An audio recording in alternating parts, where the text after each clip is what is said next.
Okay, let's see if it's working. Looks like it's working. Welcome, everybody. My name is Berserkin. This is the episode of It's About Time. It's a featured podcast from Last Epoch where we talk to featured streamers, which I bring in. I kind of do a small interview, and we usually have a dev or two that are in chat, or if not, in our call. Today's co-host are TarkeCat, BalorMage, and then Mike is on voice/bottom right because he doesn't have a webcam. So welcome, everybody. Just to start out, we're going to talk a little bit about beta, what we've had experience so far, what we want to see, the bugs that we've found. We're going to talk about the race. We're going to talk about builds, and then a small open floor towards the end. So if you guys have any questions, please save them until then. I'm going to go ahead and make this announcement now. If you guys don't post bugs in this Twitch chat, unless there's a dev that can help you instead, please make a forum post. I can't help you at all. So please make sure you guys are doing your part in posting all your bug reports in the forums to get them solved. So let's go ahead and start out with beta. What do you guys think of beta so far? Let's start with Tarky. So I've played, I think it's like 35 hours of it so far. I've played every class, not any crazy amounts. I think I've got like a level 60, then like 2 level 50s, and like a level 30.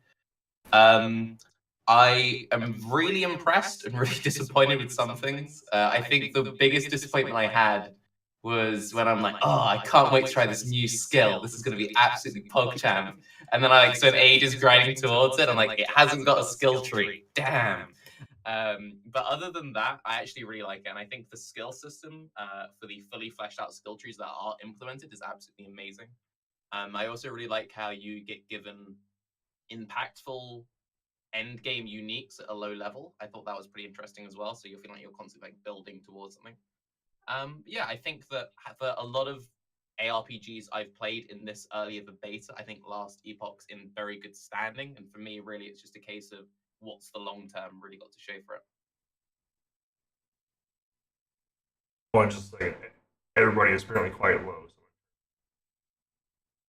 So. You're cutting it out a lot. Yeah, I'm away from the microphone like I usually am. Okay, that should be better. So that's a pretty good actual analogy of the beta so far. What about you, Baylor?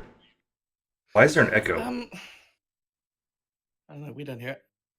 Largely the same. I played a lot of. I mean, ARPGs are like the main and almost only thing I'm interested in. And first releasing betas, this is miles ahead of anything I've played recently. So it's pretty damn happy with its state. But I did have the same big negative problem of, if you happen to pick one of those classes where there's like 5 or 6 different skills that you were interested in that didn't have trees, then that class is super disappointing. And like you spend all that time like leveling and grinding out, and then you're like, oh, there's nothing. None of the things that I was interested in on this class are useful. And like, oh, you just have to go make something else. But if you make one of the ones that are like, I think Did we just freeze? The mage ones are really good right now. Like there's a lot of trees that are all done. And so to me, it feels fantastic. I've made like 4 of them or something. Hold on I real think quick. I've played 250, 300 hours. I don't know what's going on with my computer now, but it's not frozen anymore. Okay. If you want, we could just spend like a minute to get this right, just for the sake of getting it right. It works now. I don't know. Bala, you're not allowed to talk again, because if you talk, it breaks it. I'll sign the rest of the podcast. It's fine. Could you Really imagine? impressive. It would be, but I don't know sign language. So I'd just be making up signals. Okay, so one thing I would actually be kind of interested in your thought process on, since you've played, the same amount as me, 250, 30 hours, same thing, right? Is some of the skills, the one which really stuck out to me as being a bit of a weird one, and I couldn't tell if I liked it or not, was the summon Skelly skill. So it's kind of like you've got a 50-50 chance of summoning like a mage or a warrior, but then you could spec into archers, and I was doing like this poison themed acolyte, and I was like, oh, it'll be cool to do like full poison abilities. And then to get the archers, you have to spend like 7 points, and then 5 points to then stop summoning mages, and like another 5 points to stop spinning warriors. And I was like, I thought I played with that for quite a while. I tried 3 different kinds of skeletons. I really, really loved the idea. It was too much investment to get rid of everything. They ended up, no matter which way I built them, they were underperforming. Just no matter which way I went, it was like I didn't have enough points to put it into damage or anything because I spent so many points getting rid of the ones I didn't want. And then I tried to make it work where I could summon 2 different kinds. I was like, what if I just block one and I have my archers and my mages and I have them both run? Nah, that doesn't work either. So I don't know. I think that one's probably just a small, like just a balance problem. But the idea of that skill is probably one of my favorite, yeah, or same. at That's least why my it stood out second to me. favorite Yeah, it idea. really Like stood it out. Yeah. was really good. My favorite idea is the things like Flame Reave, where inside the skill tree there was another, like, one path you could go down that was like, you will cast fireballs when you hit with this skill, and then those are affected by your fireball tree, but it came with the drawback of it will actually cost you the mana of fireball every single time it procs. Yeah. So you had to build heavy into mana retention, and then I had to, because Flame Reave itself costs a bunch of mana, so that's already too much. And then I had to build my fireballs to be free in that tree.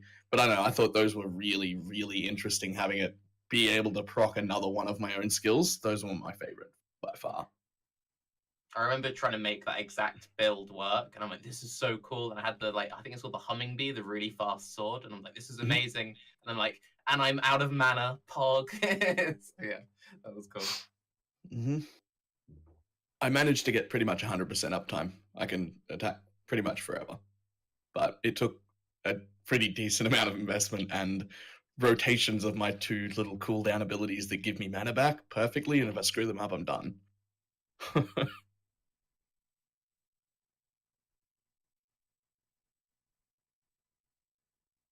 But yeah, I think those are the most interesting.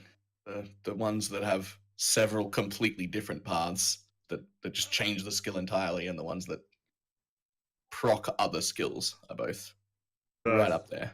The skill like connection is what gets me. So like the not skill connection, what's like the word that I'm looking for? Whenever you can build a set of skills, rather than just focusing just on one particular skill, like skill cohesion, I guess would be like a technical term for Like it. the cross synergy. Yeah. So it's just about synergy. That's the word. So that plays a really big part in Last Epoch.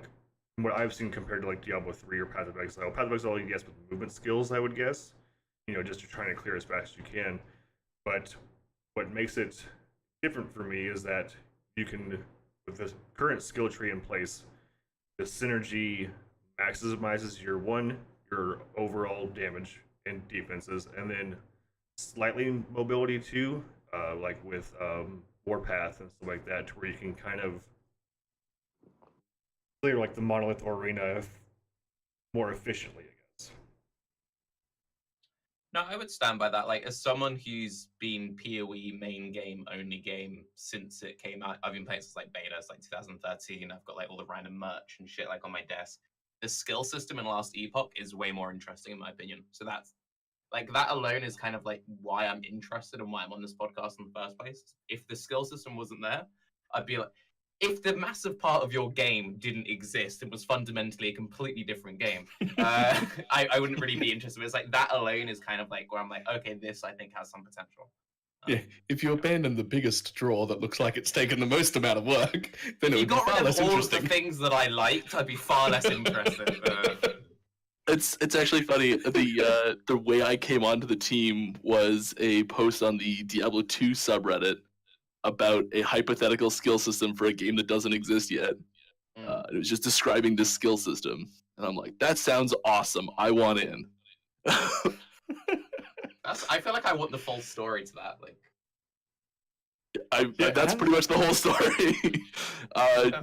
Judd came on and was like, hey, let's this is a game I want to make, and this is the kind of the outline of the skill system I want it to have. What do you guys think, just in general? And I was like, I got a few hours to kill. Let's write an essay on this. Yeah, what's that? I Roughly. have the po- Were you thinking at the time that it was going to lead to you working there or doing things, or were you just like, oh no, I'm just really fucking interested in this and I've got time to kill. I'm just gonna did not talk expect about it it. at all. No, not even remotely close to expecting that to happen. It's kind of like a cool, like I've talked to plenty of devs, but I've never actually had like hey, how did you join EHG? Or like, what's like the story behind you getting hired or like found or something like that. So that's a pretty neat outlook. Yeah, a lot of us, it's through Reddit. It's almost exactly 2 years ago now. Yeah, because Okay, that's pretty cool. Kickstarter was what, in March last year? No. It was Kickstarter and beta are almost exactly a year apart Yeah. for us. How long did it take you to get your first like playable build running? When I started 2 years ago, there was a playable version of the game. It was basically there was a pre-made model that could walk around, and you could shoot fireball. You could swing your sword with basic attack, and there was meteor. Of course, there was meteor. Yep. Little. And there was a river you could run along, and like bad guys popped out of the river, and it looked terrible. Like I don't think anyone's surprised about. Does I anyone think every game- still have that old build? Yeah. Like it's that around first somewhere. original build. You should make sure that you keep hold of that, because at some point down the track, that'll be like a really nice little, like, I don't know, Easter egg style, like, hey, here's this nostalgia thing we can let go that'll be really small because it's only this one little tiny thing. Hey, this is how we started. Here's a little tiny download you can play, play the first thing of. Dude, I would even better than absolutely do that. Even better than that. Okay, so you're gonna write this down. So this is how you sell the game at launch. So you know how last Epoch's all about like random bullshit time travel? Your reveal trailer, you're gonna do a mage going across the river and like 5 different graphical updates. It's like boom, launching, and then it's like all 5D, and it's like oh. Let's go. Apparently, Leroy there sends it's 58 megabytes, the original like first playable anything. So it would be the world's tiniest little download that you could easily just be like, hey, if you're interested in how this game started, here's the most garbage client that we've ever owned because it's the first one. Like I still have like some like the Kickstarter ones. I'm not even sure if they're even still executable, but even like going from Kickstarter to now, I couldn't imagine going from day one 58 megabyte river play to the game that's like fully developed. Yeah, it's a pretty dramatic shift. Well, I played the Kickstarter when it was put out, and it was like what was it called, a pre-alpha? Yeah, the Something demo. when it was on the Kickstarter. Mhm. And I didn't have money to back it. Like I was just like, okay, I'm broke, but I'm super interested in this game, so I'm gonna play it anyway because we've got a demo available and that's free. So we played that a bunch on stream, and I was like, all right, that's fantastic. I can't wait for that to come out. And then I just put it away and forgot it existed because I didn't have the money to back it. So I never got an email about it. And then it was just like a day before it was released, someone in chat was like, have you seen this last Epoch one? And I was like, oh, I played that like a year ago. That was fantastic. And then I think Leroy was like, do you want to play this? And I'm like, yes, I do. I absolutely do want to play this. It was me, always. And then that was it. I lost like 250, 300 hours. And I'm like, this came so far in 1 year. It was actually like so very far for just 1 year of development. I was like, wow, okay, brilliant. Let's Sorry, go ahead. It leads me to be like, that's. I went and had a look at the team after like playing it for like 2 days. I was like, all right, how big is this team? How we got this one? And it really wasn't that big. I'm like, wow, that is just a few people working really, really hard. Yeah. So yeah. I mean, the whole intention of the Kickstarter campaign was to bring people to full time instead of them doing it in like the part time. So that was really, really nice. I think whenever they did complete the goal, they brought in like I think it was like 4 people full time. I don't remember what the exact number was. So pretty much EHG and Last Epoch started was like a part-time hobby almost, and now they're in beta. That's basically exactly what it was. It started out as just people in the like, well, I got off my regular job, now let's hang out and work on this for the evening. One thing that I'd just be curious upon, and this isn't necessarily like a company question, it's more just like a you personally question. Since I've been like reading a lot of the Reddit in preparation for this and kind of seeing what the general like thought process is, there's a lot of people who kind of like, is it worth buying into the beta now? And most people seem to say like, it's fun for like 30, 50 hours. You're probably not going to get too much out of it unless you're like Val and you want to go crazy. For you personally, what's like the next thing that you want to get into the beta to like get people to be like, yes, it's definitely worth backing for $35? Multiplayer. That's a super easy question for me, and it's multiplayer. And like that's the one thing that we need. And I think once we have our multiplayer system, that people can see and feel and get their hands on and enjoy, I think that's when we'll make the shift from, hey, this has a lot of potential, to, hey, this is an awesome game. I think multiplayer, and then a lot of people are waiting on Rogue, like the final. There's still a ways to go for Rogue yet. I'm not gonna sugarcoat that one. Yeah. We do want it to feel like and this is something that you touched on earlier. Both TarkeCat and Balor, is that you get going and you're like, you start playing this class and there's that skill you see and you're like, oh, I really want that skill, and you get there and it doesn't have a tree and you're disappointed in it. And we want the Rogue launch to be, hey, here's the Rogue launch. Here's 25 skills that all have trees. Rogue, not his. Yeah. Yeah, exactly. Yeah. So that mean that was the thing which really pissed me off, because the first character I played was the Primalist, and I'm like, oh, the Primalist is really cool, and he was mostly fleshed out. There was only like one or two abilities missing. Then from that, I went into the Mage, and Mage was mostly there, but of course, all the cool. I really wanted to play the Teleport Nova build, but that stuff like wasn't there yet. Oh damn. And then from that I went into Acolyte, and it was like every ability I wanted to play in Acolyte didn't have a skill, and I was like, ah. So yeah, I think that's really the main thing, is if you could release Rogue and 90% or all of the abilities are all there, that feels so good. So speaking on that, Leroy just said that you'll be happy to know that soon we'll have 2 people on skills mostly full time soon. TM. That's going to be a huge. We've got a new guy coming on that is going to be my skills tag team buddy, and we're gonna hammer out skills together all day. So, do you guys have a list of like, this is the priorities of what needs to be worked on like immediately, and what needs to come soon, and what can slide? Yes. We work on those types of lists a lot, and I don't work on them a lot, but like we go through about once a year and like really do a full compilation of what we need to do, and then like a couple months before beta we did the same sort of thing, and we're working on something that we can say, hey everyone, this is what this list sort of looks like. It won't have dates on it. But yes, we are very close to saying, hey guys, this is the order we're trying to work on stuff in. Also, just to be clear, your main thing is skills and items, right? Like that's your specialty. Yeah. So I primarily do skills. The item side of it is more the UI and the back end of the item structure. I don't actually make too many items. I make some of them. I mean, me, you, and Mike, not Mike, Mitch made mine. Yep. Mine too. And then weren't you? No, it was Mitch that was with Ziz, right? Yep. Okay. Just out of interest in that, what's your favorite and least favorite item that you like worked on? Just I always find those stories so interesting. Okay, so the problem is that most of I didn't work on many of the unique items. Mostly I've been working on like the magic and rare systems for items and like UI, so I don't have a ton of unique items.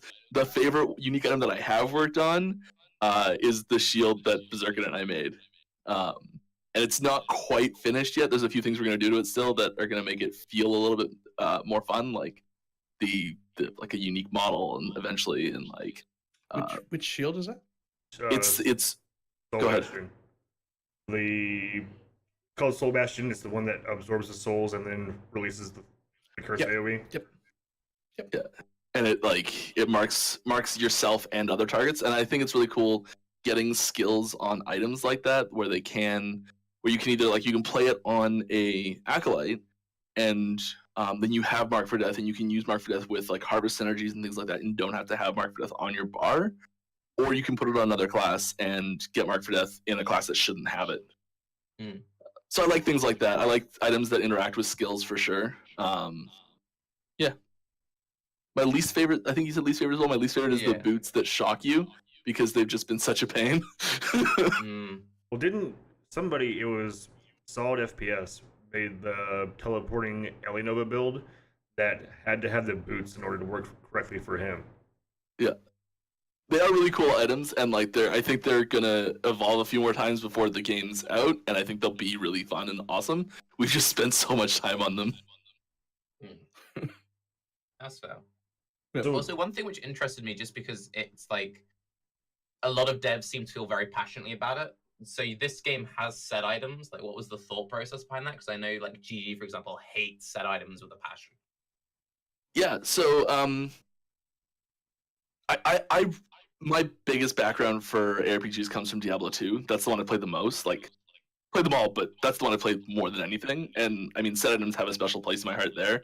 I really like that feeling of just combining your gear in different ways to get cool outcomes. And I think set items just add another dimension to that. We're not a huge fan of the okay, I've got this 6 set that I have to have all 6 pieces, and it dictates half of my gear or 3/4 of my gear.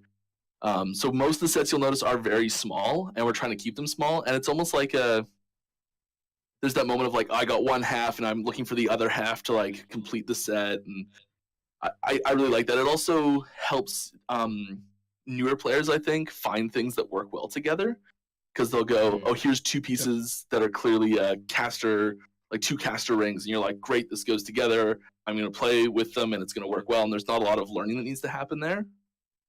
Yeah, that's fine.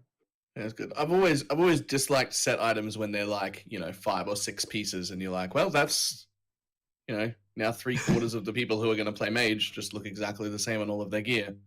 But they always seem fine when they're 2 and 3 piece sets, when they're just little and then they're pretty good, but not so OP that you must absolutely have them if you're going to be playing that build. Then I used to really like sets until I played D3, and D3 was weird with sets, because the sets were dog shit when it first came out, and then they just kept making them better and better, and then Kano's Cube and all that stuff.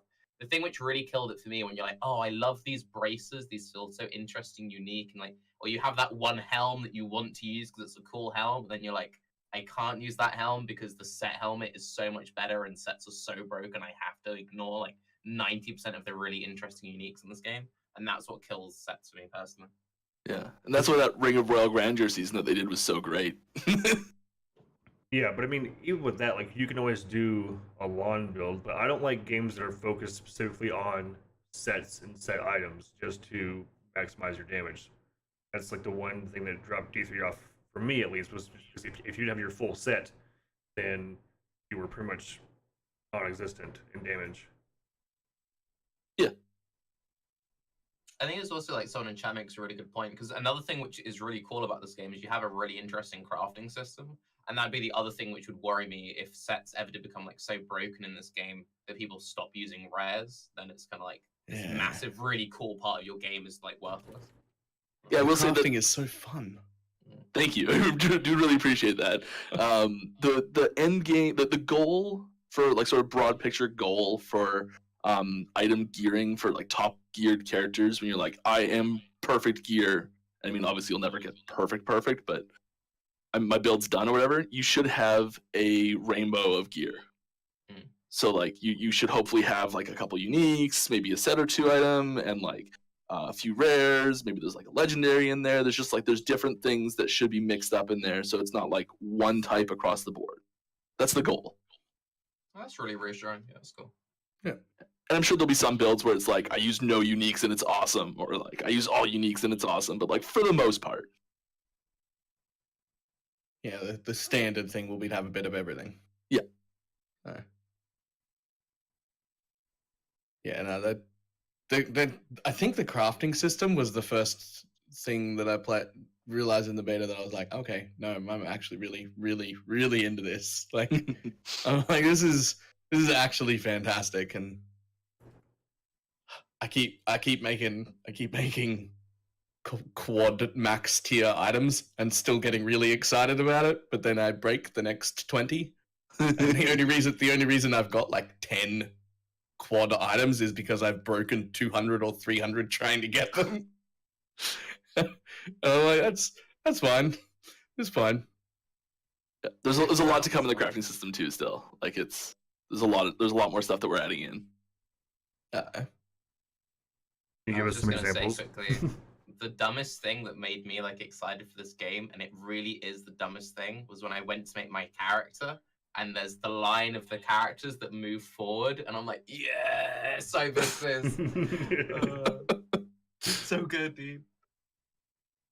Yeah, that was a last second thing right before beta. That was days good. before beta. He did that, so I know he's like a good guy. So a lot of it was me, but it was very collaborative. There was like 8 of us that worked on it. Okay, well, Mike, you're a good guy. Fuck the other 7 guys. They're not here, so they get no credit now. It was the plan. It was the like long-term plan. We thought about it forever, and we're like, we can get that in. Let's do it. It kind of adds like the nostalgia from Diablo 2, but it kind of brings it back since it's just last epoch, because that was kind of cool. Like you click on character and it walks forward, and whatever animation it does was just like, okay, that's my class. We're good. Let's just go ahead and push out and start. Yep. And I don't know if it was like the visual or whatever, because we have the same thing in PoE, but like the character creation in PoE feels really janky to me. It doesn't seem that cool. Whereas for last epoch, even though like some of the animations, the graphics aren't there yet, and it looks dated, just that character creation just felt like so yes in direct comparison. So that was good. Yeah. I think that PoE is like Nice, really thanks. dark and like, because you kind of you're in like the ship. You're in like the shadow, and you like step forward too, and Yeah. it's kind of like annoying dialogue keeps playing that you can't get rid of. It might just be the fact that it's a campfire and it's open and it's like a nice little semicircle. It might just be that. But... It's that Diablo 2 nostalgia going. The character creation was like my least favorite part, which is interesting. Oh. And that's because I briefly, didn't know just I anything wanna about say any of the quickly, classes. Afterwards, yeah, so I went from like, fuck, this game is amazing. I then tried to hover over my tooltips. I'm like, fuck, this That's game exactly is bullshit. it. I That's was like, exactly it. oh, I really like the look of this cat icon, hover over. Oh, nothing. Next icon, nothing. And I'm like, oh, okay, fuck this game. Because I love going into games as blind as I can, right? Like I didn't want to look up what class to play, so I was like, oh yeah, character select. Oh yeah, look, a list of all of my skills. Oh, shit, what do I play? Okay, so I just had a really good look at all the pictures and picked one that I thought I liked the pictures of. And I was like, that'll do, let's go. See, that was even worse for me because I thought it's okay. I'll just make a level 1 of every character, and then I'll look at the skins at level skills level 1, and I'm like, open the skill tree. Oh, I can't see those either. Fuck. Apparently, that's being changed though. So. Yeah. That'll all that will for sure be changed. Yeah, I was watching Tucky your video that you made on the beta impressions, and yeah, that was the one thing that I was like, I wrote that down. I've still got a little note on my desktop that says that we got to put those there. Hang on, for one thing, that was like a 30-minute long video, dude. Okay. That was the first thing. Sorry, the first thing. Mike's less cool now. It's fine. It's probably also the easiest thing to fix because it's just, just put in tooltips or make them showable. I'm like, oh, that's fine. Yeah, it's actually not that hard to do.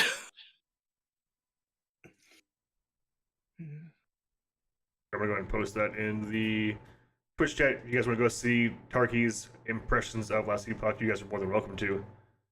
That way you can get some more viewers. So that's cool though. So one thing that I've experienced with working with EHG and seeing other people work with them, they listen, right? So as Mike just said, he watched your video and took down some notes. Like you don't see that a lot in like AAA studios or something like that. So that's a really big point for me too.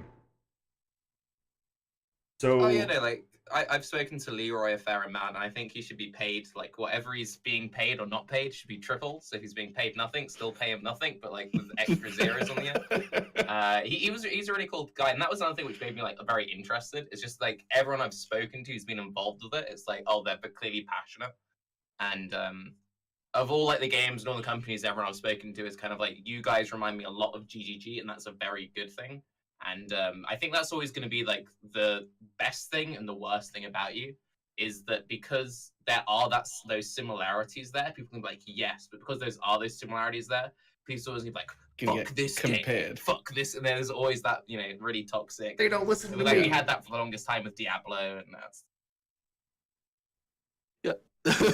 and until Diablo died. Anyway, Maintenance mode.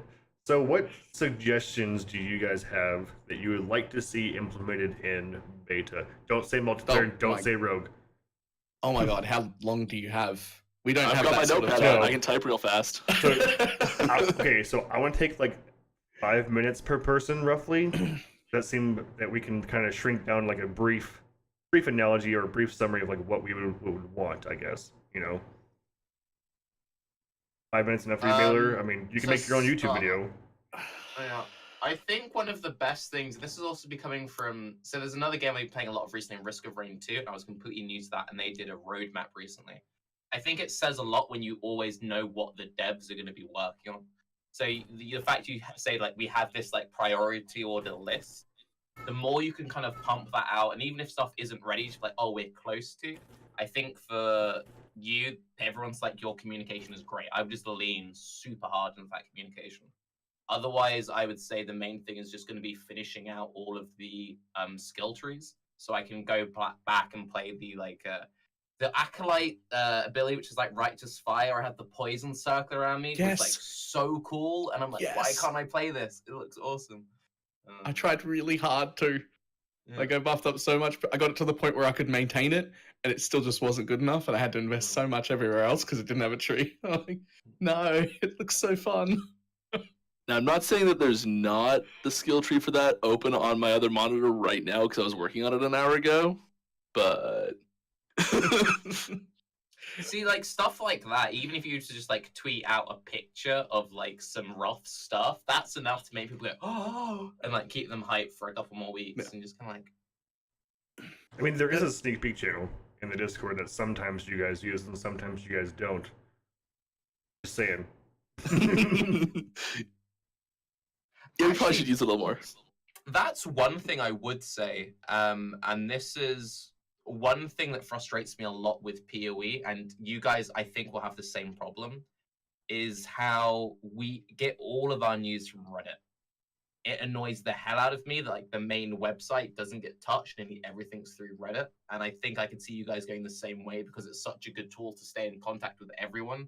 You then end up with the situation that eventually when you have your big game and you've launched them in like 3, 4, 5 years ago from now, and Reddit is toxic, because Reddit will always turn into a toxic like filth. You want to make sure that you're still being active on like your other media and your other sources. So that's one thing I'd maybe just like say be wary of. I don't know. You mean you didn't like Bex's trolling about the new league name? That was going on for like 3 weeks I mean, straight? I liked all of that because I knew it was actually called, but it's like the problem with everything is so as a content creator, if I'm like, okay, so I want to make a video about a particular point, I'm like, I need to find that one article. It's near impossible to actually find it on the PoE website because it's so outdated. So I end up having to like go through old Reddit threads to find the news, and that's awful. I should never have to be like searching through Reddit to find news. That's terrible. So what you could do, and this is just also a suggestion, is that I'm going to take another example like TarkeCat did through GGG, is that they have like the small like 10 to 15, 20-second YouTube videos that kind of premiere things like, hey, this is what's coming forward, or like, here's what's new. Like, I guess it would still be a sneak peek, but just more like a different, instead of just Discord expand, you know? Yep. The one we've used as an example for things like that as a reference is League of Legends does a really good job of that sort of stuff. Yes. Yeah, they're little, especially like their skill preview videos and their class preview videos.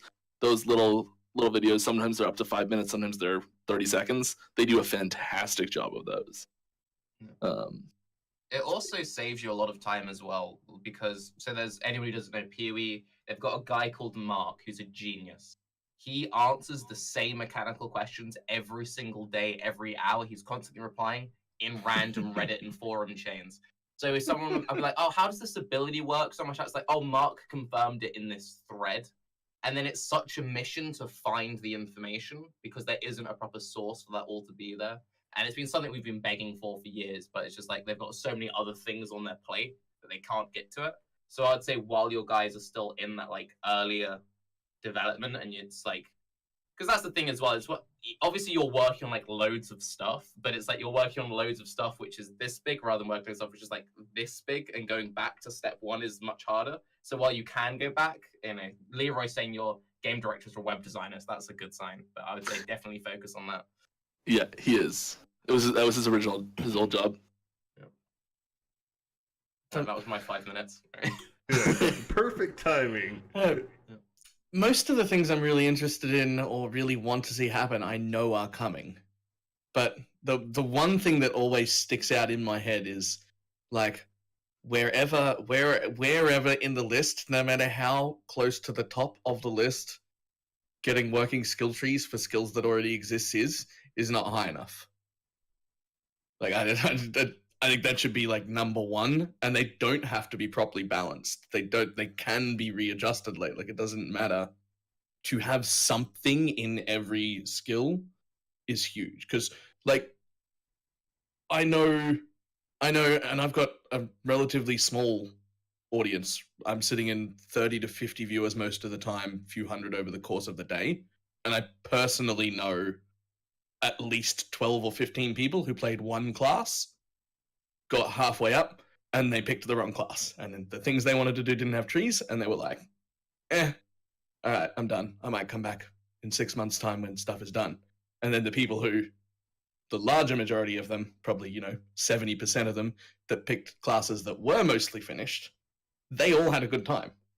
All of them ended up playing more than one character and going about their stuff. But yeah, I can attest to that personally. I played thing. the night class last and had the most fun on that because it felt the most fleshed out. And I was playing the Acolyte third. If I'd started on Acolyte, I would not have stuck with the game because I was so frustrated with the abilities that I wanted to play with didn't have skill trees. As I said, like the Skeletal Mage, for example, the abilities that were like did have trees felt like all over the place. Yeah.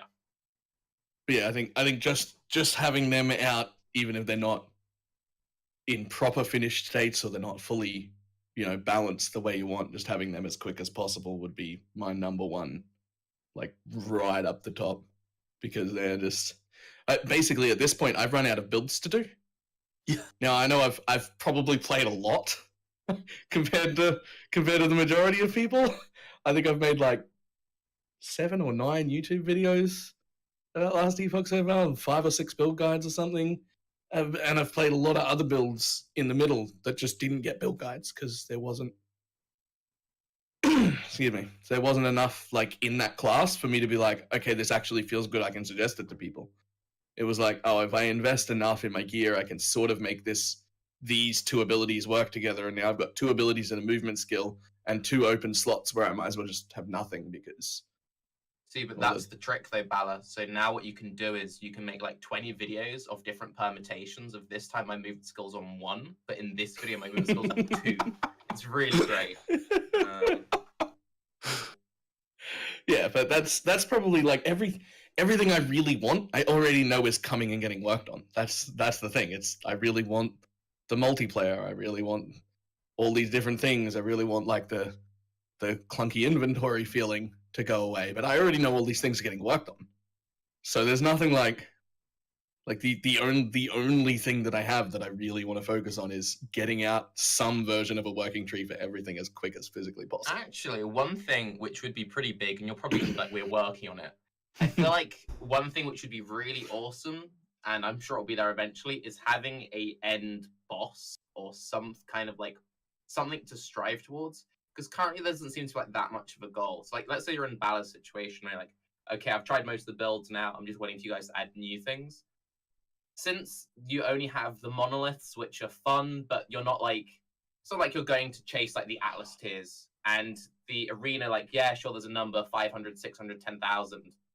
There's not like much variety. Even if you had a boss which was just like one ability which instantly one-shot every single character, having that unkillable boss would give people something to strive towards. Like really early at Zeri and stuff in PoE, where it was like no one's ever gonna kill it, and then you just make it like 5 times harder for no reason, so some people still have something to go for. I really like that idea. And you're absolutely right. There's not been enough real attention put on bosses yet, and we have recently put together, I guess what you'd call a boss task force. So we're Taki mentioned Monolith, and that is something I would touch on, because I don't like the arena, right? Like, I don't think there's anything wrong with it. It just, that's not my style of thing. I don't enjoy that. I enjoy mapping. I want to go mapping, so which is the Monolith right now. My biggest problem with the Monolith is it doesn't get harder at all. Like, you get 10 or 12 maps in or something, and then it gets to a point very quickly where like you can only have a mod on for the next 7 maps, and it never gets harder than that. And then every few runs you get one where it's, oh, I rolled 2 4s, oh, I'm going to re-roll them, oh, there's a 4 and a 5, okay, so now I'm screwed for the next 5 maps in easier maps than I wanted to be in, and it never ever gets any harder than that. You can get up plateaus. to wave 100, and it would be the same as wave 15, or easier if you got unlucky twice in a row. Yeah. So there's That's a good no, point. it just doesn't scale. It doesn't get any harder at all. So that becomes boring, even though that's the content that I would want to be focusing on the most personally. Whereas Arena does get harder. Like, everyone who sits in Arena for long enough will die. Like, you're going to die. There are some people who have managed to like break the game and get to like wave 1000, but it doesn't stop. So if you keep going, you're gonna die. Yeah, that curve starts to get pretty steep eventually. Yeah, whereas Monolith can plateau after half an hour if you're doing it as quick as possible. Like, you can just, well, this is as hard as it gets, that's it. Yeah. Like, the best build I made was doing the whole block on healing paladin spin to win bullshit with the overpowered aura. The name escapes me. And Holy that's one. That was the thing which kind of, it was like, oh, mapping's kind of fun, but I don't feel like I'm going to die to it, so I guess I'll just keep grinding levels. And then with Arena, I don't know if you've changed it yet. The fact that I can't start in a late difficulty is like, oh, I just need to sit through a shit ton of waves until it actually gets difficult or challenging. Since I just block and heal, block and heal, block and heal. So that was one of the weird things for me, is I was having fun, but once I played all of the classes and tried all different abilities, it was like, okay, so I've got one of 2 options. I can either just keep playing until I eventually get new uniques, which will enable new builds. And I was getting excited when I had those uniques dropping, because I could try something new. Or I'll be like, I guess I'll just stop playing and I'll wait for them to add the rogue. And I feel like there's probably quite a lot of people in that situation where they've sunk like 30, 40 hours in. And that's what most normal people are. And then you've got like people who are really weird and smell a bit, like Balor. And they're like, yo, let's just keep going anyway, you know. You can just make every single class up to like level 75. Multiple times. Yeah. I think that's really good feedback. Absolutely. So I'm gonna go ahead and go ahead, but from what I understand is that the monolith's not complete yet. There's gonna be more. It's like just like the tip of the iceberg, like kind of like a sneak peek that they threw in, just added different in game. Whenever the monolith becomes full, like there's gonna be different, instead of just different map modifiers, there's gonna be different scenarios. So as far as like a miniature quest line that can change with like the following monolith, depending on what you did on the previous one. So my suggestion would just be more, kind of what Balor went on, just more difficulties, since arena scales make monolith scale a little bit more modifiers that last longer, more difficult modifiers. Just a real quick thing, just because I know that some people are going to be mentioning it. If you guys are having the stash wipe by accident, it's because you have a bugged item.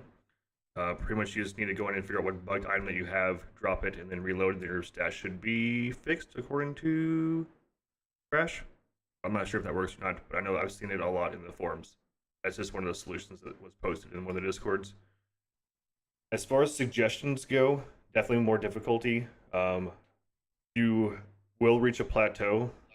As far as I can tell or feel, it depends on your build. Skill trees for sure.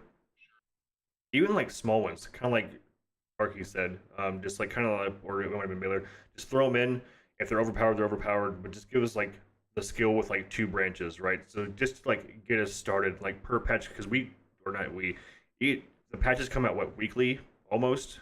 So just throw in like an extra like branch like every week, or like kind of expand as you're throwing them out there, just to where everybody can see what works, what doesn't work, etc. That'd be kind of a cool idea. Like there were waves, there were parts of like the teleport tree or whatever that were just like not yet implemented, but you could see that there was a tree there, and even that was enough. Being like, oh, later when that's in, there's some teleport Nova shenanigans that I might be able to change into. What you should And do that was enough. is just get your tree ready, right? And then you post your tree, but make them nodes not clickable, and just put soon TM under all of them, and that way. You know what would actually work is for every single skill which hasn't got a tree yet, just have 3 nodes which like cap out at like 8 points or whatever, and just be like 10% damage, 10% AoE, mana cost, and just say we are working on it. So even if someone like wants to play that Righteous Fire style skill, they're like, I want to play it, but you haven't worked the tree out. Well, I can at least just like put a bunch of points into damage and area so it's playable. So like you could do like the basics, like mana cost reduction, AoE damage, crit, just like the basic first branches that every tree has, just like allow nothing transformative. right. Yeah, just purely passive, just so that you can make it do enough damage that it's playable. So if someone's like, I really like the way this one skill feels, they can make it, it'll be boring, but they can make it do enough damage that it can work. It's a good idea. I think we could probably do that for a lot of skills pretty easily. Yeah. That'd be, I think that would actually draw in a lot more people that were sent like just waiting. I'm just gonna not play the game until this tree comes out. But if you can give them like a little, I'm gonna say it, that's not what it is, but like a little bait and hook. Like you just throw out a little bit of bait and then you hook them back in. That's gonna be huge for, especially all of us actually play the game a lot. I mean, just now I can go do this build, or you've unlocked so many builds by just like a little carrot and stick. Yeah. Yeah. I think I don't know how much crossover, although I imagine it's very high, there is between like avid PoE players and Last Epoch. But I've got this, like I'm now in this part where I was like, well, the new league's starting really soon, so there's going to be like at least 6 weeks of that before I get to come back, and I'm like, 6 weeks of development. They're doing patches like every 4 to 6 days. Like, I wonder how many skills there are going to be, how many new things there's going to be by the time I can give it a go again. So I will say that our patches are the way we do our patches is usually it's very heavy just after a very large thing. We're doing a lot of bug fixing and we're just trying to get everything stable and happy and nice again. So our patches will slow down quite a bit in the next couple months, and they'll turn into more of like here's more of a lump of bunch of stuff here, instead of like a weekly patch or 4 days for a patch thing. Yeah. And there's a lot of different reasons behind that, but yeah, patches are gonna slow down a little bit, but yeah, there will be a lot of new skills in the upcoming patches. Nice. And then I don't know if Tarky and Baylor know, but the way that Judd wants the not seasons. I don't remember what we're calling them. Do you remember what seasons, leagues, whatever you want to call them? The cyclical content release will be not alternative. Whenever a PoE league ends, Last Epoch will begin. So you'll always have something to do, or if you get bored with PoE, and at the very end, so that like they're kind of counter synced almost, just where you'll always have something to do. I mean, I don't know what I'm trying to say professionally. I guess. Alternating. Yeah, alternating. There you go. We don't want to go head to head competing with Path of Exile at Yeah, the same you want to time. be working alongside it healthily. So Yeah. it just Yeah. you just staggered release. It makes that was one of the things as well. Like, because I was speaking to Leroy about this because I was like, okay, the game seems kind of cool. It could maybe have a future. Like, what's your strategy? And he was talking about how, like, yeah, so let's say a month and a half into every PoE league, when people decide to get a little bit bored, that's when we're kind of aiming to drop our content. People can have fun for a month and a half. Die-hard Last Epoch players can play it all the way through, no issues. But people like me, so I think this was a really good example. So this league, for example, I wasn't really feeling Synthesis. I know that's very much a minority thing. And I was like, oh, I kind of want to play something else for a bit. I didn't want to play the flashback 1 month race. And I was like, oh, this game feels really cool. And I was happy streaming it. But I ran out of things to stream. And that's always a bad thing. I'm sure Balor can relate to this as well. Like, Balor's been doing really well in Last Epoch. Actually, he's been like really good views and everything. He's like, I want to do this. And he's like, haven't got anything more to do. Fuck. Yep, ran out of stuff to play. Yeah, as dumb as that sounds, streamers are really important, so you kind of need to like prioritize us. So we need to have things to do. Okay. You so, don't say. We need stuff for everyone to do, really. Well, everyone, but most importantly, yeah. But yeah, I think that's really cool though. And also, that was one thing I was gonna ask. So, do you guys have any plans or goals to start this league or season-based system in beta, just so that there's something fresh, just to keep people coming back? I don't know. I mean, I don't think we've specifically planned that out yet. Mostly because basically everything we're doing is going into making the game like the launch version of the game. I don't think we really have the resources to drop content out while we're still in beta type thing. See, like, but this is I would never say to you make a Path of Exile style league, because the thing is as someone who played PoE beta, the first leagues we had were like, yo, the monsters have got 20% haste. That's it. It was just numerical, just modifier, just like turned on. Having that kind of things is pretty easy, or just kind of like, oh, for this one, we're going to have more blue packs with extra mods. Like, those were the early ones. So it's very easy in terms of, you could just have like one guy. Okay, basically, whichever one in the office has the worst ideas is like the shittest at his job. Be like, okay, you're gonna come up with like 5 new mods to go on blue packs, and that's your new job. And this guy is gonna do your old job, and then that way, you know, you can kind of get rid of the dead weight, and and you can we got some easy leagues in beta. You know. Leroy has a good point too. There's still 5 more in-game systems that still have yet to be implemented, and then the rest of the campaign as well. So leagues would be towards like if they did it, it'd be towards like the very, very end, maybe just like do like a test run. I know that people don't want to have wipes. I know that's all about the forms, but wipes are going to happen regardless, as far as I'm concerned. So like at first, like it'd be like a temporary league while you're in beta. It was just have more modifiers, have more density.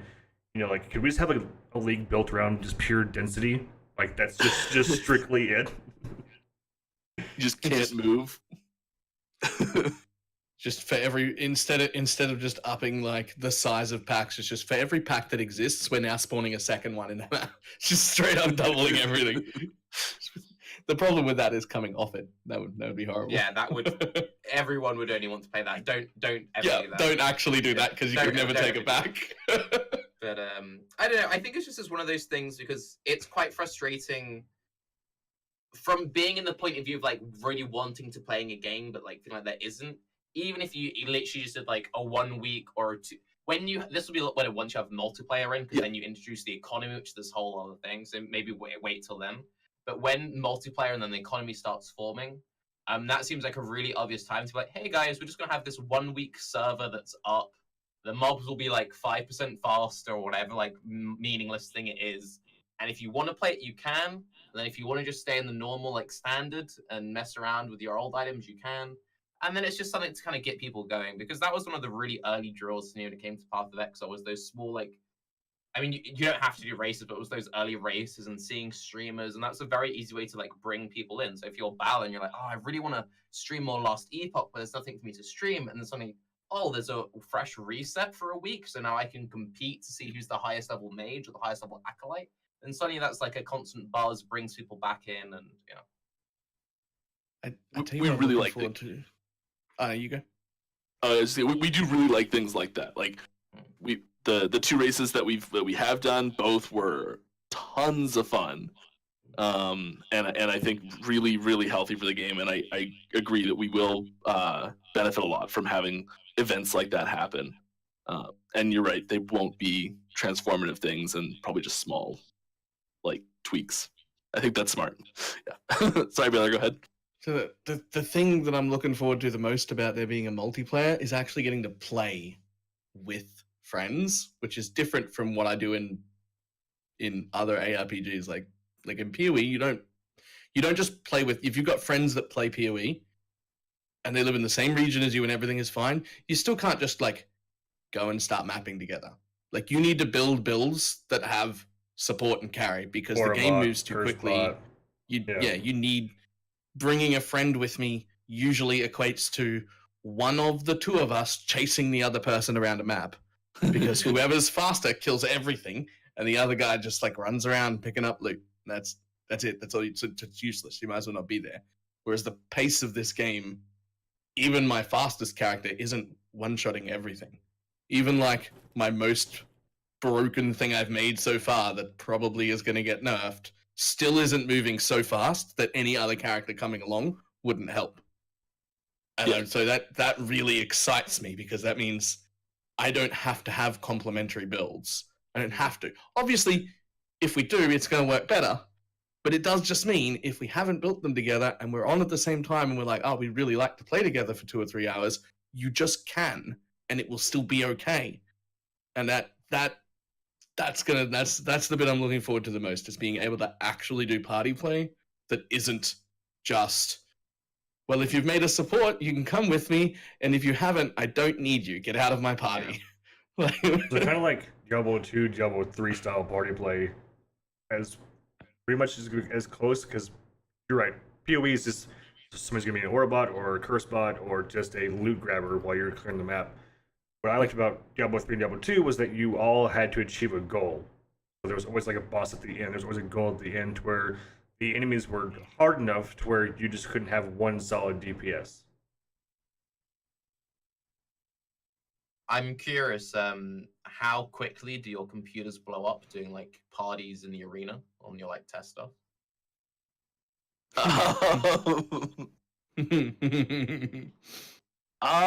Okay, we haven't really done much arena multiplayer testing at all, so I can't really answer the question. I'm sorry.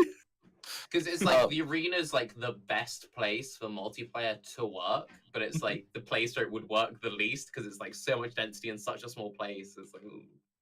Yeah, so screen noise, screen clutter, like that sort of stuff is something that we do try to pay attention to in making skills, and especially the VFX for those skills. Some of them are a little bit noisier than others. Usually that'll be counteracted by a cooldown or very high mana cost. Media question. Yeah, right. Oh shit! Actually, okay. Scrap everything I've ever said on this entire thing. If you can take one thing from me being here while you're still in early development, please. If I'm in a group, I don't need to see Balor's abilities at 100% transparency. I've been arguing this point at GGG for years, and they're like too set on it. Just 50%, make it like semi-transparent. Their set is like, oh, but we want it to look like, you know, it should look at it. No, I don't care what your artists think. If you can't play the game in a group, no one will play the game in a group. There is nothing more frustrating, especially in Arena with the way it works. At some point, people are going to want to play that in group. So at some point, you're going to have to fix that. If you can make it so that I can play, Balor can play, and like some of our viewers are in the back doing whatever, and we can actually see the monsters, fuck me, that'd be so good. Yeah. So I've never heard that suggestion before. I mean, Michael probably has, but I think that's something that is worth looking into. I can't guarantee it's even possible with the way our system's built, but I think that's a really good idea. Yeah, if it is having a party particle denser, density slider is, or even if it can't be a slider, if it's just, you know, you can have it on or 50% or 25% or something. That Or you can just being draw it able off. to just being able to clear it up is that would be so, that would go a long way in PoE for me to be able to play with other people, because most of the time I play in hardcore. Most recently I've been in softcore for a while, but hardcore means I need to see what's going on. And if I bring a GC miner into my group with me, there's no ground anymore, there's no mobs anymore, there's just glacial cascade everywhere. Like, that's, I just don't want him there. It doesn't matter if he's effective or a friend of mine. He's gonna get me killed. I can't see the mob, I can't see the floor. Get out of my party. There's nothing worse as well when you're like, this is my favorite build, I'm excited to play this build, but you feel like you can't. And it's one thing if it's like, I can't play my build because of the way that our abilities work, it like destroys his corpses that he needs or whatever. But if it's just like, it's too visually loud, it's like ridiculous. And the one thing that I keep... Oh, Sorry, go ahead.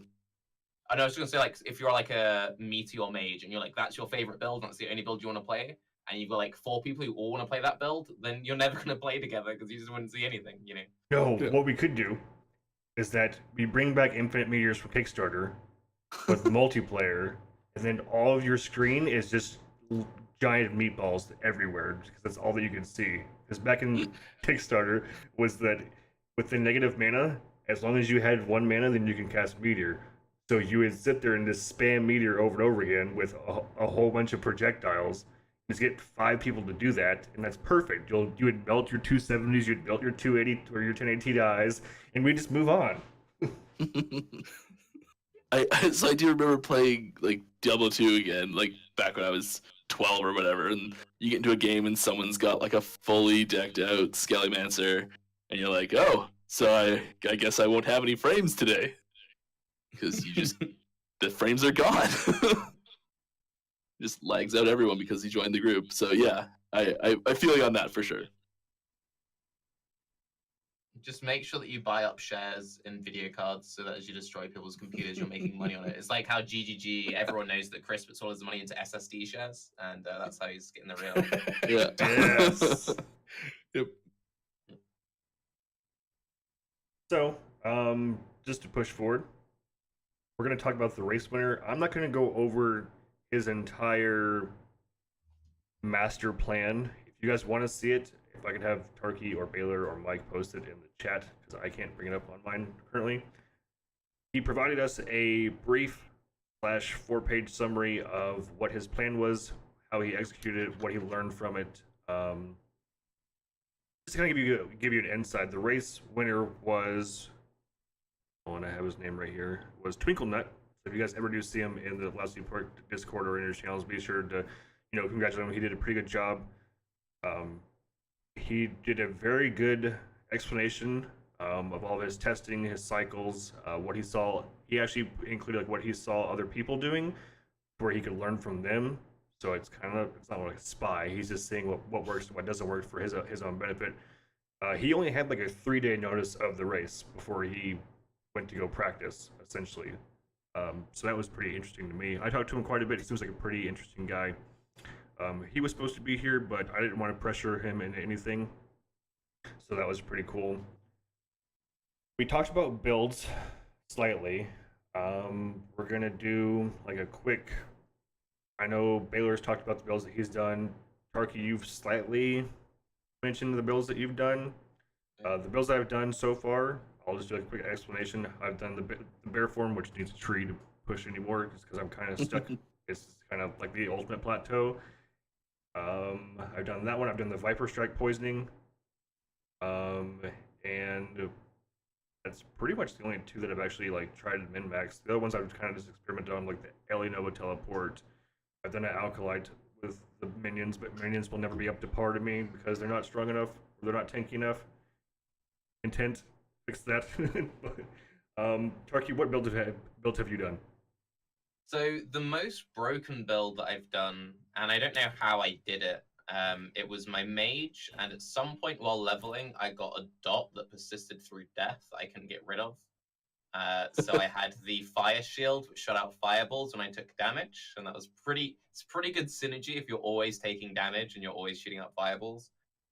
So anyone who played PU, I was basically just playing Winter Orb, just running, and fireballs were clearing everything for me, and that was pretty broken. You can still play that. There's Yeah. an amulet that does that for you. I had I think it's the Ignite helmet, I want to say, and my original plan was like, oh, when I kill Ignite enemies, I'll take some damage, and it'll be like really mathed out, really fine. But if you just bug like a dot that's always on you, then you don't need to worry about that like on kill shenanigans. The one thing which was quite funny about though is that because the way I was sustaining my life was through life leech, I could never hang around in town for very long. So I had to like when I was getting through, I had to get like in and out of maps in like 10 seconds or I'd die. Forced efficiency. Let's go. It was good though. It really forced me to like gotta go fast. It was actually like an interesting game mode. That's like just great always have on. race practice. It's just Yeah, gotta very go, good gotta race go. Practice. I don't. So I did that build, and then the next build that I like properly min maxed was I can't remember his name, but it's like the paladin player who's got like the highest arena wave, or whenever I last streamed, he had then. It was basically his setup. I had a few people in chat who were like die-hard Lost Epoch guys who were helping like work out. And that was really cool, and that was the whole thing about like I deal damage when I block, and I heal when I block. I'm using all these auras, and then I spin to win to kill the big packs and just single target, down. That was really fun. And then I made a wolf primalist, which was pretty cool.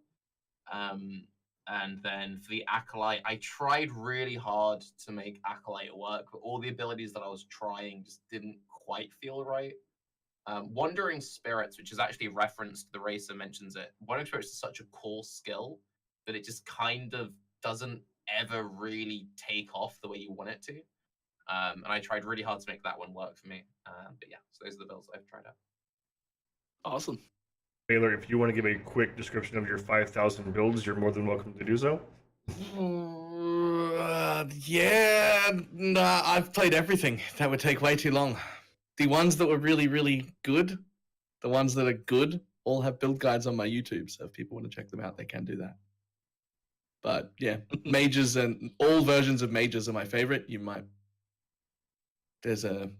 have a predisposition to mages, so they've all been my favorite. The fire shield thing that Taki talked about is probably my favorite, except you don't need that bug because the bleeding heart amulet will just make you bleed every time you cast a skill, and so that just can maintain itself forever.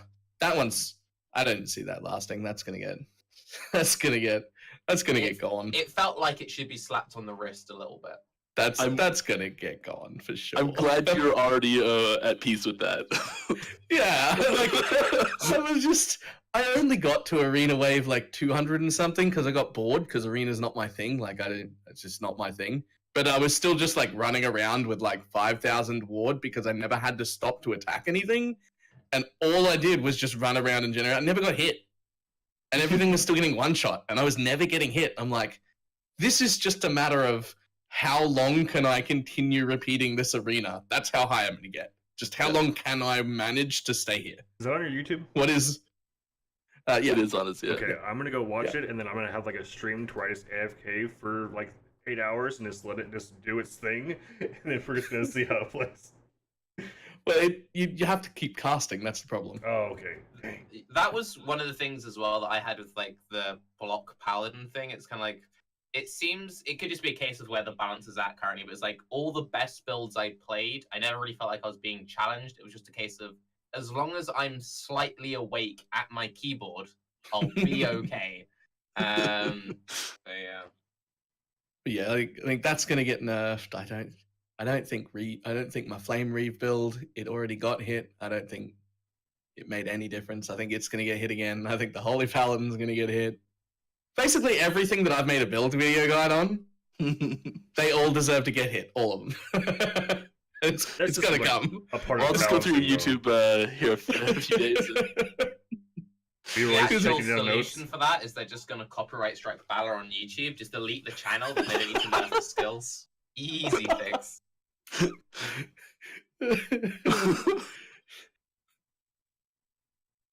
Leroy's just kind of like taking notes, and then yep, there he goes. Yep, you're already nerfed. I think it's also important to bring up other skills as well, and that's part of the problem as well, is because like we've said a million times here, is that there's a lot of skills that don't have trees yet, and part of the reason the ones that are so overpowered is because there are ones that just don't have trees yet. And it's not even just that. Like, there are some skills that are quite good, but because of the way this game seems to be designed from the ground up, there's no such thing as this is my ability, press one button and do everything. So even though this one skill I've got is really good, because it's missing the other skills that would have backed it up, hasn't got the it's synergy still yet garbage. that the other ones do. Yeah, exactly. Yeah. And like your mage build, if it only had Fireball and didn't have access to everything else, it wouldn't cover everything. Even though Fireball is great, and I can make Fireball do a good clear or good single target, it doesn't really do both. It needs to complement the rest of my build. And yeah, so like that's Acolyte's probably the main one for me there is that Acolyte. Like I wanted to play a Lich. Yep. And you can make it work, but none of it feels good. Not the way that I wanted to do it. Because it was just like, oh, I've got this one or two abilities that are really good, and I see these other three that would work and would finish my toolkit, but because they're not there, the one or two that you're using just don't feel good enough because it's not the whole toolkit. You're not supposed to exist on those two. Saying that though, and I think it's really important, the fact that I did enjoy Last Epoch, that what I have played of it as much as I have, considering that I don't enjoy the current two endgame systems, and considering that my main play styles in the ARPGs aren't supported. So usually I play damage over time builds, bow builds, and stuff like traps. So Ranger doesn't exist, and Ranger's like 90% of the builds I want to play, and Acolyte doesn't really have much dot support currently. So considering like my main thing isn't in the game, but I had fun, and ironically the most fun I had was on the melee class, which isn't really something I play very much. I think that's a pretty good sign. Thanks. Warlock will have a lot of the dot stuff, from what I understand, and Leroy just said. Yep, it will.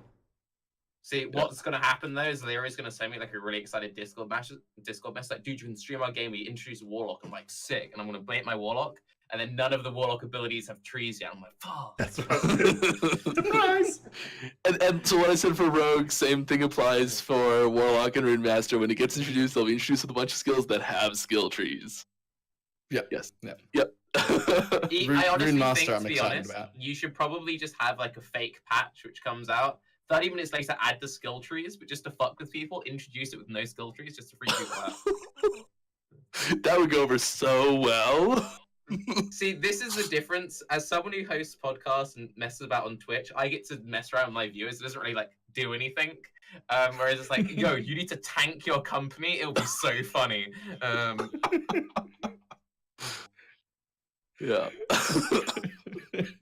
Every skill That's tree one piece of advice I'm not writing down. I'm sorry. Okay. Yep, that's fair. behind every skill tree will just say more dots, 50 DKP minus. 50 DKP minus. Many-webs, the left side. So other There's than going to be some that- young people in chat who have no idea what that is eventually. No, not even. Yeah. It's going to happen eventually. What do you? That's a really interesting point. So, like, we know that obviously you guys are going to be inspired from, like, Diablo and PoE, but, like, from the non-obvious games, what have you guys drawn a lot of inspiration from? Ooh. So the biggest one that many people might not like, and it's more of a storyline thing, but also there's a lot of influence, some item names, some skill names, some skill themes we've been trying to work in, struggling a little bit with would be Chrono Trigger. That would be the biggest one.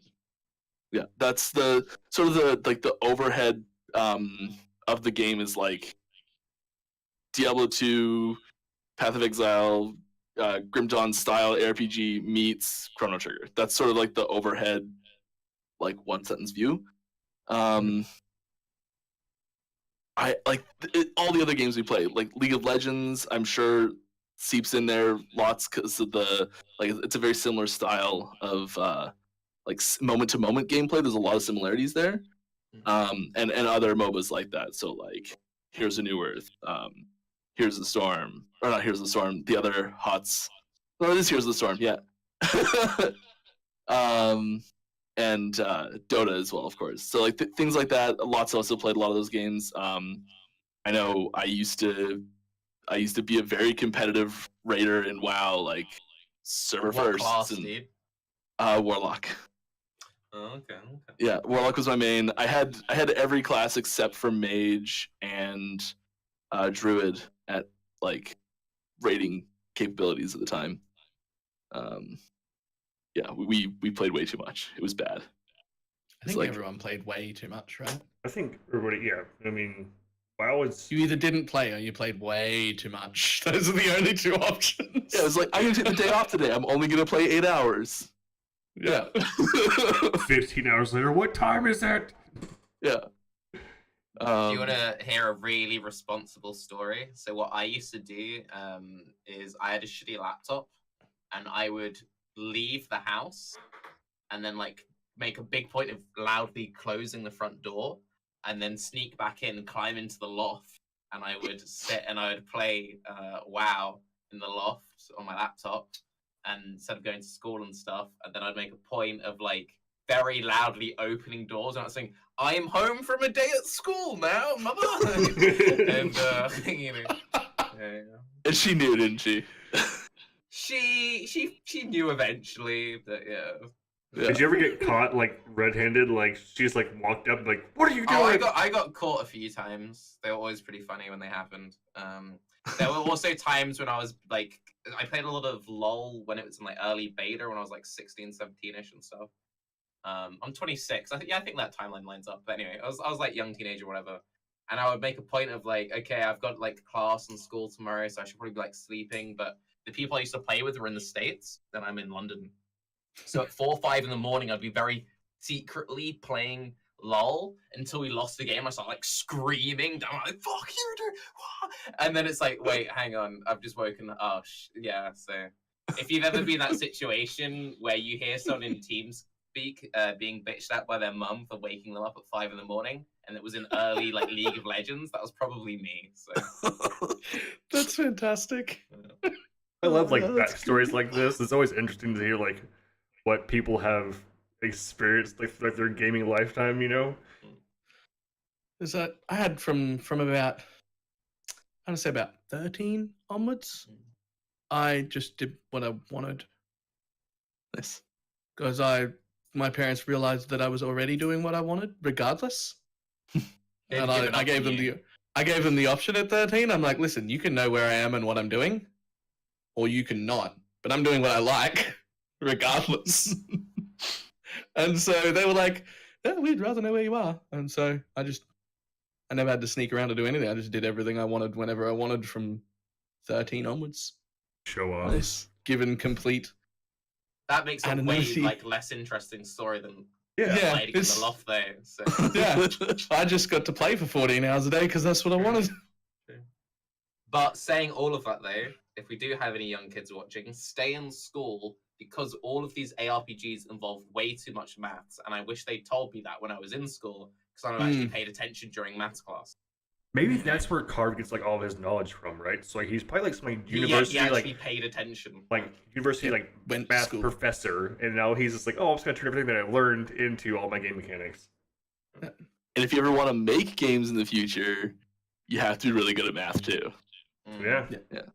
So stay in. I have a computer science degree, and they don't tell you this when you're getting one. It's actually secretly a math degree in disguise. Hmm. It's like sprinkle some programming, sprinkle some other things. Also do a buttload of math, please. Yeah. Just all of it. It's programming to prove math theorems. Meanwhile, I have very helpful art degrees, so.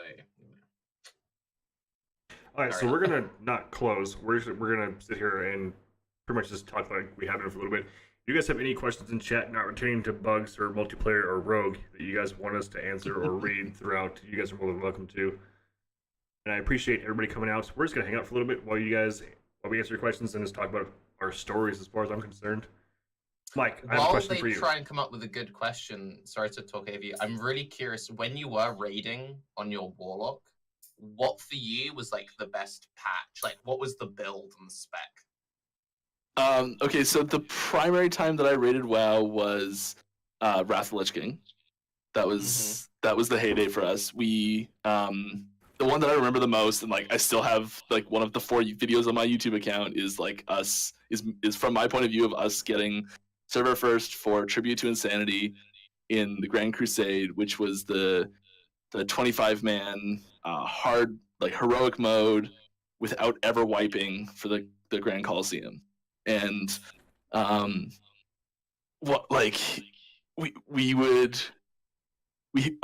only had there's 2 warlocks in our raid, and then we had like 6 mages, and I played demonology, and basically I was there as a buff for the mages, and my roommate was the boomkin in our party, who was also a buff for the mages, and so we were basically both guaranteed a slot because we're the only ones that were fine playing it. So I loved playing demonology. My favorite to play was Affliction. I like enjoyed Destro too, but my favorite was Affliction. Yeah, and I can still remember that fight perfectly, the Anubarak fight, and the final or the second to last one of the like ice, when he picks a target and he goes after them, and you have to like go behind the ice things, and like so he hits his ice thing that falls on the ground, and the very last one was me, and like I can still feel my heart pounding through my chest when that happened, and I'm like, oh, he picked me, what am I gonna do? Oh wait, I've got this teleport thing that lets me just get to the right position perfectly. I'm fine. That was Wrath was a good expansion. We had a raid leader with a really, really bizarre Belgian accent, and not a single person in our guild could understand a word he was saying. But he was such a nice guy, he didn't ever want to be like, by the way, I don't think you should be our raid leader. So nearly every single attempt would be like, do you understand? And then a bunch of yeah. Yep. And then we'd wipe, and he'd be like, and you're like, yeah, my bad. I used to run raids on the side when I was like, we weren't doing the main raids. I would run like all the other characters run raids, and like that's how I learned how to type fast. We have Was one because question. I would run raids without no one be on voice, a bunch of pickups like randoms, and like you just have to be able to yell at people fast enough with like raid alerts to like get things to work properly. So that's how I learned how to type. Funnily enough, that's also how I learned how to type. The Nice. exact same thing. Running raids is what made me learn how to type faster. Yeah. I gotta yell at these people quicker. Yeah. Mike, I'm gonna help. Or El Pagarino says, have you ever given any thought of how trade will function in multiplayer? Are you about like the bazaar, or just like local like player to player trade?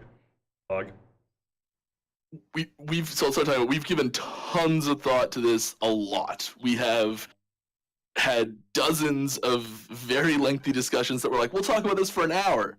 6 hours later. It's just like, yeah, it's a huge topic. It's probably the largest system in our game. Is the economy as a whole and how that's going to work, and like there's some great posts on our forums about it, and like what our plans were a year ago, and they're fairly similar to what they were a year ago. We're working on another dev blog that we're going to put out soon to go over new thoughts and what's changed. There's a few key things that are really important to us with the economy and with our trading system. It's that people who are playing together and are friends, and like you and your 4 buddies are just playing Epoch and you want to have fun, you need to be able to share items with each other and be like, oh, I found this great sword, but I'm a caster, let me give it to my buddy who's a sentinel. That needs to be there. That needs to happen. We really want people to be able to use the people who are playing solo that want to have access to trading. They find a cool item, they don't need it, they need to be able to sell it, they want to be able to buy another item that they don't have. That functionality needs to exist in game and not leave to go do that, and it needs to be smooth and like it needs to feel good, basically. Ideally, that system would. There's a whole bunch of stuff that would be ideals there, but the big thing is that we don't want as much as possible, and we know it's impossible to completely prevent this, but real money transactions seeping in from third-party websites. We want to limit that as much as possible, and we're doing a lot of things to limit that, as long as it doesn't directly make the experience for people who are using the system properly negative. Are there Um, any games following on from that which have done trade correctly in your mind, and what games haven't? Just so people really get an idea of where you're coming from. I would start off by saying I don't think any game's ever done it perfectly. I don't know if it's possible to do it perfectly. And a lot of us have different experiences with that. I loved trading in Diablo 2, where it was just like, you've got this item, make a game name, try and trade that way, like open market, just person to person trading. I loved that. Now there was this thing, because it was so open, that there was always this like D2JSP, like forum gold was happening, and like it was if you built up enough forum gold, the start of a forum league, sort of a new ladder, you could just like boom, insta geared, and we want to avoid that as much as possible. Like I can't. I'm trying. That was a bit of a stall to try and think of a game that did it perfectly. I don't think I can think of a game that did it really well. Like, I don't think that there is one, because there's always a site or something, service or whatever for every ARPG MMO that's out there, as far as I've seen. yeah, and like, there's really good things about all of them as well. So like, I do personally really enjoy Path of Exile's trading system. It works the way I like to play. It works great. It's fantastic, and there's other problems with that, and there's other great things about that. It's kind of a non-answer, and I'm sorry. That's okay. I think I read somewhere on Reddit and confirmed this is true. Apparently, you guys said you never want MF items in this game, right? True. Oh, thank God. We have expand no on that? intention. I agree, but I want to know like your thought process. Okay, yeah, for sure. So the it feels like, okay, if it's strong enough and it's like it's a good enough thing to have, then there's this thing where it's like a wasted slot of your gear, because it basically, you have to have it in as much stuff as possible. Or else it's not really that good, and you're better just to build good stuff on your gear, and it ends up being kind of a noob trap, I guess, for lack of a better term, where they're like, oh, I'll find better stuff, great, but all of a sudden they're not good enough to do the content that they can find the best stuff in. And finding that balance, I don't think is really worthwhile. Like, I don't think it really adds enough to the game to make it fun. Now, we will put things like, for example, in the monolith, how it has, oh, you took this extra risk, so now the monolith as a whole is stronger, but you're not taking that there's no like, what am I giving up to make it stronger? What you're giving up is actually ease. So like, you're like, I'm gonna get this harder challenge, and I get a better reward for doing something that's harder. That's when we'll apply it, but it won't ever be a slot on your gear. Gold find is the same thing. So yeah, I really respect that, because it's one of those things where like we're in the situation with PoE now where it's kind of like it feels kind of okay-ish, but balancing that just takes up so much dev time and so much resources. And it's one thing, it seems to plague ARPGs more than other genres. I think it's just because everything is so nostalgically tied back into stuff like D2 and Titan Quest and stuff. But we really like to tack on really antiquated mechanics just because they have to be there. So I always like it when people are like, we don't need it for our game. Yeah. And I mean, like, I can still bring Diablo 2. I still remember, like, oh, I'd wear 3-piece towels because it had all the magic find was on those 3 pieces, but then, like, you don't use the weapon, and you go amulet, chest, belt, and that's the best magic find. But it wasn't the most damage. Yeah, and I don't know. I've hated. I do quant farming in PoE a lot, but I hate that it is even there. Like, I would remove every single piece of quantity in that entire game in a heartbeat if it was up to me. Like, it's terrible. I don't feel like it got grandfathered in from other older antiquated games that it just doesn't need to exist. So I'm really happy about that. Like, I don't want that to be a thing on gear, because it's either like you said, it's either worthless or you absolutely should have it on every single possible piece that you can. Like, those are the only options. And that's, both of those options feel pretty bad. Either a useless stat, or now I've just taken up a bunch of room with this one thing that has to be there. Yeah. It's usually not an interesting decision to use it or not. And that's one of the big questions we always ask when we're designing something is this going to be an interesting decision? At least you guys Are there think about it. currently any mechanics in the game where the team's kind of split on? It's like half you feel really strongly about it in one way or the other? Or... Yep. There's a few. Yeah, I got some. Yeah, go on. I'm sorry. I'm not gonna go. Not gonna jump into that one? No. No. And like we're all so passionate about it that we get into these like long debates about it, and sometimes it comes down to a like we've got to stop and we've got to let this go. We've got to come back to it in a month. And like it never turns into like a shouting angry match or anything like that. But we have very spirited debates very frequently about lots of things. Next question. Will we get different channels like general trade support channels? Pretty much will hardcore players be able to talk to only hardcore players and vice versa? So will there be like cross ladder talk, or will it be like ladder based chat? I don't know. We do have channel support in our chat system. There are actually 2 channels already. I don't know what the other one is. Don't ask me. Yeah. But yes, we will have separate channels for different types of talking in the chat system. Absolutely. I think there will always be a way that you can talk to everyone. If that makes any sense. So like, there'll always be like a fully global chat where it's just everyone can see it if you're signed into it. I did air quotes and you can't see me because I don't have a camera. I mean, I'm not gonna lie, the first thing I do every time I log in is hit escape and go leave chat.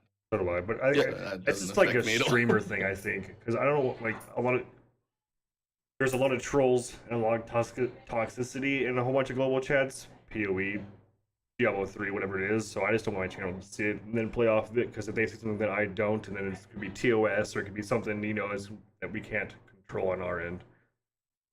Yeah, there'll be lots of customization for the chat for sure. That system is in its infancy, I would say. I know it's changed a lot even since the version that's on live right now. Yeah. Pucky Man, that is a huge wall of text. I'll let you guys read that one. As far as everything goes, you guys have anything else before we wrap it up? Oh yeah, that was also one of the things. So since so much of PoE is reliant on third-party websites, what's your guys' opinion on that? Are you going to be waiting for the community to fill the need, or are you going to be trying to fill that yourself?